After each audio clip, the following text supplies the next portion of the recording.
dispatch interpreters from the studios that they would be utilizing for today. But I don't think it's all of them, but we will make sure that we close that gap. My name is William Baloyi, to have a post-cabinet briefing by a minister in the presidency. The post-cabinet briefing comes after the budget speech that was delivered yesterday. Without taking much of the time, let's invite Minister Khumbudzo Ntshavheni to give us the deliberations of cabinet. Minister. And the people are great. Pressure.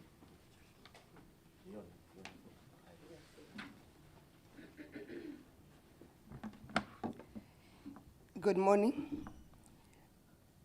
I need to again apologize to our sign language readers for not being able to have a sign language interpreter. I'll make sure that mistake never happens again. This is the statement of the cabinet meeting held on Wednesday, the 12th of March 2025, which was a day that also coincided with the national budget tabling in the National Assembly. On issues from the environment, on the economy, we start with the national budget. Cabinet welcomed the 2025 national budget, which seeks to maintain a balance between South Africa's fiscal framework, funding the priorities of the 7th administration as articulated by His Excellency President Cyril Ramaphosa during the State of the Nation address, while mitigating the funding requirements' impact on the poor and the middle-income household. The allocation of over 1 trillion rands to infrastructure development over the MTF, which is the medium-term expenditure framework, the establishment of alternative infrastructure financing through a credit guarantee vehicle, and the introduction of multiple bid windows on the budget facility for infrastructure is a demonstration of a commitment to grow the economy through a strong infrastructure build program, while simultaneously improving service delivery. Mechanisms for private sector participation as announced with the budget, which are part of the Operation Vulindlela-driven reforms in the energy, transport, and freight and logistics sectors, indicate government's commitment to fast-tracking private sector participation and investment in building an inclusive economy. Acknowledging the impact of the tax increases, the budget provides for mitigation measures against the increases, such as no increase in the fuel levy, above inflation increases to social grants, with old age and disability grants increasing by 130 rands to 2,315 by 2025. Significant funding allocation to PRASA to improve passenger rail transport, which will reduce household income spent on transport costs. And this is because South Africa is noted of having one of the highest income distribution in terms of the income expenditure on transport globally. More significantly, the taxes increases are going to finance sustainability of this country by maintaining 1,000 teachers in the classrooms, 9,300 health workers in their jobs, the employment of 800 community service doctors, and allow an additional 700,000 children of the age of 4 years to access early childhood development, which is necessary foundation education they need for a successful education journey.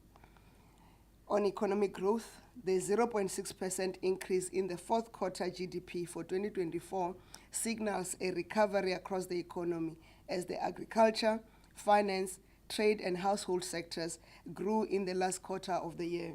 The agricultural industry rebounded by 17.2%, lifting GDP growth by 0.4 of a percentage point. The finance, real estate, and business services industry grew for an 8th consecutive quarter, with financial intermediary, real estate activities, and other business services being the largest positive contributors to growth. Cabinet is confident that the increased focus and pace of delivery on economic structural reforms, improved service delivery and state capacity, and increased participation of the private sector will spur further growth of the economy in 2025 and beyond. On investments, Cabinet welcomed the announcement by Microsoft South Africa to invest 5.4 billion rands in artificial intelligence infrastructure in the country.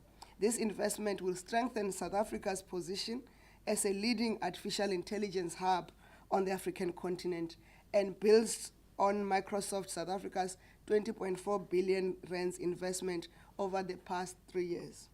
Microsoft South Africa has also announced their contribution to developing South Africa's digital literacy by paying for technical certification for 50,000 individuals in high-demand digital skills.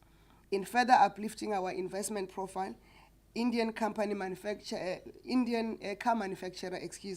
Mahindra, signed a memorandum of understanding with the South Africa's Industrial Development Corporation, the IDC, to explore the possibility of setting up a full-scale vehicle assembly plant in South Africa. Mahindra already has an assembly plant of pickup range of vehicles in Durban, operated by AIH Logistics, where we recently celebrated the production of their 25,000 locally assembled pickup vehicles. Cabinet reminded every South African as direct shareholder in South Africa Incorporated of their vested interest in promoting our country's investment as an investment destination in a globally competitive environment. We must continue to speak with one voice in defense of our national interest, our sovereignty, and our constitutional democracy. On international relations, on South Africa's presidency of the G20, as part of its G20 presidency, South Africa successfully hosted the following G20 working groups and task force meetings during this month. The first is the first anti-corruption working group meeting, which took place in Cape Town on the 3rd to the 5th of March, which explored mechanisms to enhance the implementation of legal instruments to fight corruption. This meeting was an opportunity for participants to establish the agenda and lay the groundwork for future discussions, encouraging dialogue and collaboration to strengthen anti-corruption strategies. During this meeting, participants discussed and agreed on several key priorities, the three of them being: 1, strengthening public sector integrity; 2, increasing asset recovery efficiency; 3, inclusive participation; and the fourth one, whistleblower protection. The other meeting was the first agriculture working group meeting, which took place virtually on the 3rd and 4th of March, and this discussed critical issues that affect agricultural stakeholders worldwide and agreed on priorities for the year ahead. And these priorities are: 1, promoting inclusive market participation and food security; 2, empowering youth and women in agri-food systems; 3, fostering innovation and technology transfer; and 4, building climate resilience for sustainable agriculture. And also we held the first tourism working group meeting. It took place virtually. It was on the 5th of March, and it deliberated on how tourism can be used to change people's lives, communities, and the world. They also deliberated on and agreed to work on 4 priorities for the year, and these are: 1, people-centered artificial intelligence and innovation to enhance travel and tourism startups and SMMEs; 2, tourism financing and investment to enhance equality and promote sustainable development; 3, air connectivity for seamless travel; 4, enhanced resilience for inclusive, sustainable tourism development. We also held the first disaster risk reduction working group meeting. It also took place virtually on the 5th of March, and it discussed the acceleration of early warnings for all initiatives, which is a key global target set by the United Nations, and reinforced the implementation of the Sendai Framework for Disaster Risk Reduction 2015 to 2030. South Africa sees this meeting as a key international forum to drive the agenda of a shared responsibility to build resilience, strengthen our cooperation, and drive meaningful action that is needed to prevent an escalation or exacerbation of risk.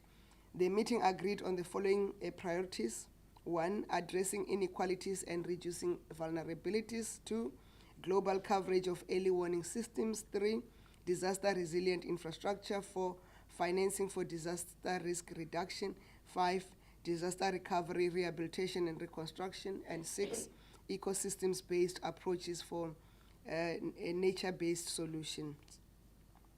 There was also a meeting of the first task force on food security, which was held virtually again on the 5th of March, and it discussed policies and programs to improve food security. Participants agreed to build a stronger, fairer, and more sustainable food system. They also committed to addressing key challenges like trade barriers, funding for food production, and the impact of climate change on food supply chains. Some of the priorities and outcomes, are 1, strong food security policies; 2, stable food prices; 3, clear regulations and standards; 4, G20 action plan for food security; and 5, ministerial approval and implementation. Excuse me. The G20 outreach program held at the University of Vendathando on the 7th of March 2025 aimed at fostering wider public dialogue and participation in South Africa's G20 presidency. The gathering was used to encourage the people of this country to get involved in welcoming our guests to the country as we continue to host meetings in various parts of the country and to promote their culture and heritage. South Africans were also encouraged to tell the good story about their country. The following G20 working groups and task force meetings will take place until the end of March 2025. 1 is the first task force meeting on inclusive economic growth, industrialization, employment, and reducing inequality, which will take place on the 17th of March 2025 virtually. The first trade and investment working group meeting will take place on the 18th to the 20th of March 2025 virtually. The second health working group meeting will take place from the 26th to the 28th March 2025 in Durban. And the first climate and environment sustainability working group will take place from the 25th to the 28th March 2025 virtually. Information on these various meetings of the G20 and their outcomes can be accessed on www.g20.org or www.g20.org.za. On humanitarian aid to Palestine, Cabinet condemns the refusal of Israel to allow humanitarian aid into the Gaza Strip and its closure of border crossings at a time when the people of Gaza are experiencing immeasurable suffering and urgently need food, shelter,